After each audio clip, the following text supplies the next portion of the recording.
Police वाले हजरात को कुछ लोग रिपोर्ट लिखवा लिखवा कर डरा करके रखे हुए। मैं आपको बता रहा हूं, एक साल में तकरीबन 170 के करीब जलसे करके आए। किसी एक जगह की भी रिपोर्ट निकाल करके बताओ कि हमने कहीं फसाद करवाया, हमने कहीं पर लोगों में माहौल बिगाड़ा हो, या पब्लिक भड़क करके एक दूसरे के जंग करने पर आई हो, कहीं नहीं। अगर कौम को, सोई हुई कौम को बेदार करना तुम्हारे नजदीक भड़काना है तो ये भड़काना तो बहुत अच्छा है मेरे अजीजों। हमारा काम सिर्फ इतना है, हम उन नौजवानों से बात कर रहे हैं जो अपने नबी के फिदाई हैं, जो अपने नबी के आशिक हैं, और हम सिर्फ उस लौ को और बढ़ाना चाहते हैं जो इनके सीनों में जल रही है। इनके सीनों में किसी और की नहीं, मेरे मुस्तफा के मोहब्बत की शमा है। अगर वो मध्यम है हम उसको तेज करना चाहते हैं। बस मेरे नौजवान से मेरा मुतालबा सिर्फ इतना ही है, किसी की जय विजय क्यों पुकारे, क्या गरज हमको, हमें काफी है सैयद अपना नारा या रसूल अल्लाह, हमें काफी है सैयद अपना नारा।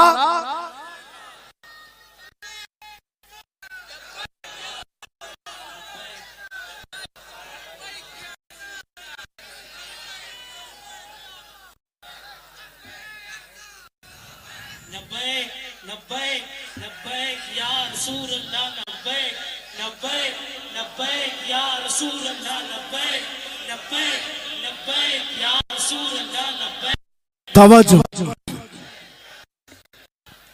मुझे बताओ, मैं तो दूसरे वाकयात बयान कर रहा हूं, यहाँ आपके यहाँ करंट सिचुएशन, यहाँ लोग बैठे हुए भी हैं, रिपोर्टर भी होंगे और हजरात को देख रहे होंगे। मुझे मैंने अभी बयान में कौन सा भड़काया, ये जो कह रहे हैं। मेरे अजीजों, तुम्हारे इन नारों से असल बात ये है, दुनिया को ये लगने लगा है ये जिसके गुलाम है उसके पूरे होने लग गए तो फिर अच्छे अच्छों की कुर्सियां हिलने लग सकती हैं। इसलिए कि इस कौम की तारीख सबको पता है, ये वो कौम है टल न सकते थे जंग में, अगर अड़ जाते थे पांव शेरों के भी मैदान से उखड़ जाते थे, हक से सरकश हुआ कोई तो बिगड़ जाते थे। अरे तेग क्या चीज, हम तो ये हमारी तारीख है, दुनिया को पता है, दश्त तो दश्त है, दरिया भी न छोड़े हमने, बहरे जुल्मात में दौड़ा दिए घोड़े हमने।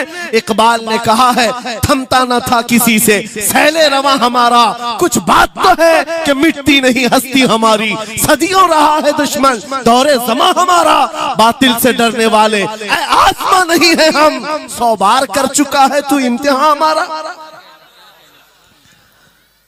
इसी बात को लेकर के बोर्ड के बिगाड़ करके पैदा किया जाता है। हालात खराब हो जाएंगे आपके बयान का, हालात खराब नहीं होंगे। ईमान अगर मजबूत हो जाता है तो हालात खराब कभी नहीं होते, हालात खराब नहीं होते। आज ऐ सुन्नी मुसलमानों, गौसे पाक रज़ी अल्लाह ताला अन्हु की निस्बत अगर कामिल है, ये बात सुन लो, वक्त खत्म होने को आ गया, मैं अपने वक्त पर समेट लूंगा। आप मिंबर पर खुतबा दे रहे हैं, उलमा भी तवज्जो करेंगे क्योंकि ये भी मिंबर पर खुतबा देने के लिए खड़े होते हैं और जुमा में मस्जिद पर माइक लेकर के बयान करते हैं आधा घंटा पौना घंटा। अब तो हालात ऐसी आएंगे इनके साथ। अब तक तो ट्रस्टियों की चिट्ठियां आती थी, सदर सेक्रेटरी बोलता था मौलाना ये नहीं बोलना वो नहीं बोलना, अभी इसके बाद और आगे से भी आएंगे कि मौलाना अभी आपको क्या बोलना है इस जुम्मा में। ये डरे भटके हुए लोग जो उलमा की गर्दनों पर राज करते हैं, उनसे भी मैं कहता हूँ खोल दो, आजाद कर दो उन जुबानों को जो मेरे मुस्तफा की हैं, जो नबी पाक सल्लल्लाहु अलैहि वसल्लम की हैं। इनकी जुबानों पर ताले ना लगाओ, या उलमा तुम्हारे दीन के मुहाफिज हैं, तुम्हारी नस्लों की शरीयत के मुहाफिज हैं। आज इनकी जुबानों को बंद करोगे, कल तुम्हारे बच्चे नबी का नाम लेने से घबराने लग जाएंगे, डरने लग जाएंगे। उलमा के गलों में और इनकी गर्दनों में रस्सियां न डालो। ये तो उन जालिम ट्रस्टियों से कहता हूँ, बाकी उलमा से कहता हूँ अगर हालात ऐसे आ गए ठोकर मार दो इनकी नौकरियों को। एक दरवाजा अगर ये बंद करते हैं, मेरा मौला 70 दरवाजे और खोलेगा।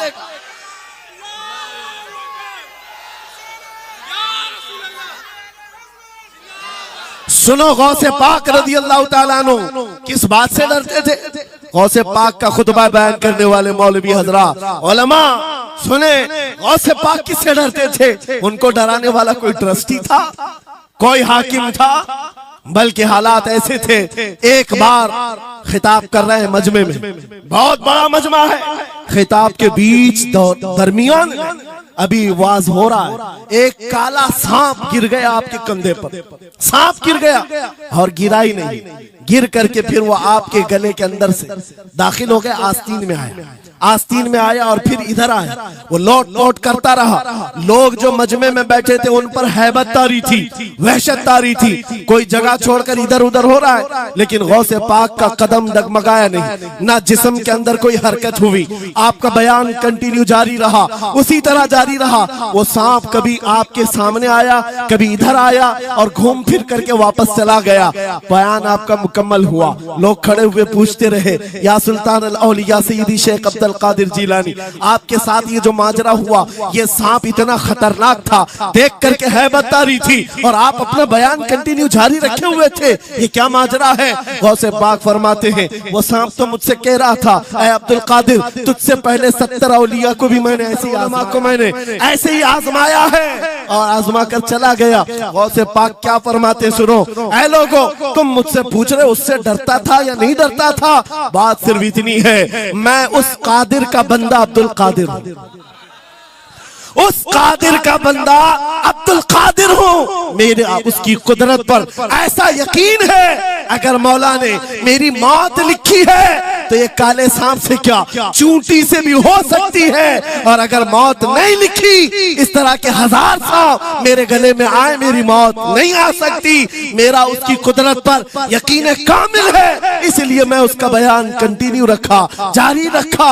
आज मैं यही कहता हूं, ऐ सुन्नी मुसलमानों और इन उलमा से भी, अगर हमारी मौत लिखी है, छोटे से हादसे से भी हो सकती है, और अगर नहीं है तो वक्त का प्राइम मिनिस्टर भी तुम्हारी गर्दन पर पैर रखे, मौत नहीं आ सकती, क्योंकि कादिर मुतलक मेरा रब्बुल, वक्त का बादशाह भी तुम्हारी गर्दन पर तलवार रखे नहीं आ सकती। आपको पता है चंगेज की तारीख? चंगेज एक जालिम बादशाह गुजरा है, बहुत बड़ा जालिम, जिसके सर पर 50 लाख लोगों के कत्ल का इल्जाम है। 50 लाख इंसानों का कत्ल मामूली है? उस जमाने का चंगेज, और वो मुल्क के मुल्क फतह करते हुए निकला था।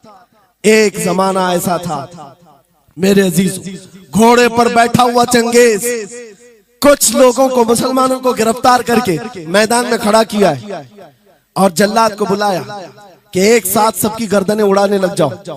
वो कितने लोग थे? 3 सफों में खड़ा किए हुए थे लोगों को जिनका कत्ल होना था। लाइन से खड़े हुए हैं, सब अपनी अपनी बारी का इंतजार कर रहे हैं। जल्लाद तलवार लेकर आया और जब पहली सफ वालों को कत्ल करने लगा, वो गर्दनें उड़ा रहा था। एक बूढ़े मियाँ पहली सफ में खड़े थे, वो जल्दी से दूसरी सफ में चले, पीछे वाली सफ में गए।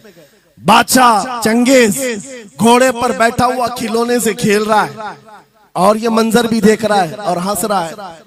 बूढ़ा यहाँ से उधर चला गया, पहली सफ का काम तमाम, पूरे कत्ल हो गए। दूसरी सफ में जब कत्ल का ऑर्डर आया तो जल्लाद फिर गर्दनें उड़ाने लगा।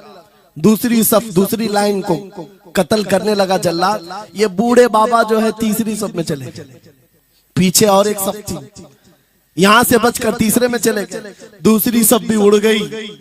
उसके बाद बादशाह चंगेज कहा मार करके कहने लगा, बाबा जी अब तो इसके पीछे कोई सफ नहीं, ये तीसरी थी, अब कहां जाओगे? बूढ़े मियां ने सर झुकाकर कहा, अब भी मेरा अल्लाह है।